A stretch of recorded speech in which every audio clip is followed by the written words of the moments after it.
Hey guys, today we're going to be playing Dawn, a map by Color Cube Man set during the reconstruction of Aperture when GLaDOS is just starting to wake up and take control of the facility again.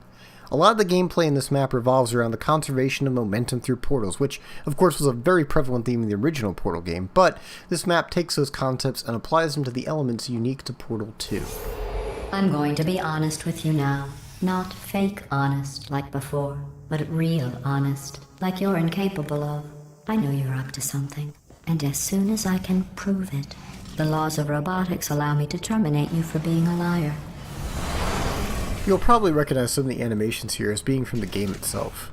Now before we get on with the puzzle solving, I just want to take a moment here to look at the lighting. It actually looks like dawn light is seeping into the chamber, even though it's just coming from the observation room with the cracked window over there up in the corner.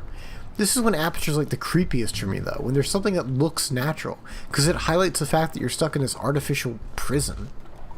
Anyway, our goal for this part of the chamber is to get to the other side where the excursion funnel is, and we do have a platform to launch ourselves off of, and an aerial faceplate to do the launching, but this aerial faceplate is different than most other aerial faceplates. It requires momentum to be able to use, and you can't just get it by jumping onto it, even from another portal. Instead, we have to find and use a higher ledge in order to jump onto the aerial faceplate from below, or above, it's a little bit confusing, and then use the aerial faceplate's momentum in order to get to the other side. I think this is a pretty clever trade-off, where instead of the plate being free momentum, it requires that you bring a certain amount of momentum to it to get that boost.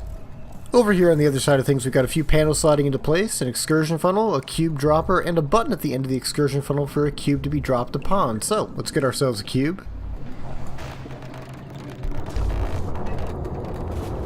Okay, so it didn't work so well, but there's a pretty easy solution to that. Just put a portal there, and catch the cube as it's falling through. Well, we've got the cube now, but there's nothing to do with it. We need to get it up there in the excursion funnel so it can press that button and do something useful. We can't even launch it up there because we need momentum in order to use the faceplate, and there's no way to preserve portals and gain momentum on the other side. Fortunately, there is a solution to this. Just preserve portals on both sides and set things up in such a way so that when the cube falls for the first time, it will fall down onto the faceplate, and the faceplate will launch it back up into the air, into the excursion funnel, and the excursion funnel carries it to the other side where it presses and activates the button. Now that is pretty cool, but what's even cooler is that when the cube presses the button, it activates a series of platforms that allow us to use the exact same solution to follow the cube through the excursion funnel and into the next part of the chamber. Once we make it to the other side, GLaDOS has got one more super stalkery thing to say to us as we take the cube with us onto the next button. You can't keep going like this forever, you know. I'm going to find out what you're doing. Out there. Where I can't see you, I'll know. All I need is proof. Well, that's a bit creepy, but let's focus on the positives. We've got a light bridge working down there at the beginning of the level, so with a few careful portal placements we can get it back up to where we currently are and use it to get to the other side of the chamber. And as we make our way back across the deadly pit of goo, you'll notice there's a button in the far corner on the other side of the chamber, so we know we're going to have to go back and get that cube if we're going to be able to progress. By repositioning the light bridge behind the Emancipation Grill, it gives us a way of getting back to the cube while still preserving a portal on this side that allows us to portal back and bring the cube to the button. By the way, one of the things that occurred to me as I was playing this map is that it's called Dawn, it has dawn-like light in it, and it's taking place during the period where GLaDOS is just waking up after her who knows how many years of sleep. So if you're a huge nerd and you like symbolism, there it is. Anyway, the cube opens up the final door in the chamber, but before we launch ourselves to victory, no gameplay of a map would be complete without showing you the secret areas. So, here's the secret area. That's, one of those things you have to do. Doing a map gameplay, gotta show the Ratman Den. So, here it is, entering the Ratman Den right now. Yep, this is absolutely a secret area. It's got the secret cube, it's got the secret radio tuned to the secret radio station, it's got the secret website that's advertising some kind of an iPhone app. I don't know, I don't have an iPhone, it doesn't really interest me. Can't take any of the secret stuff with us, unfortunately, except for the secret water, but who really wants that? I doubt that it's secret anyway. Anyway, back to the map.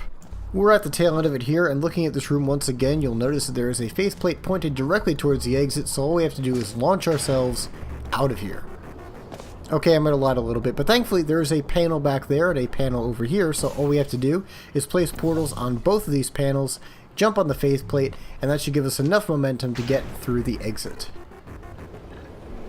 Or it won't be enough and we'll be trapped in an infinite loop. Okay, the actual solution revolves around the original faith plate in the chamber. See, the key is to use this plate to launch ourselves back onto that plate, then use the momentum from that plate, shoot the exact same portal a second time, and then use the momentum going in the correct direction to get out of the chamber.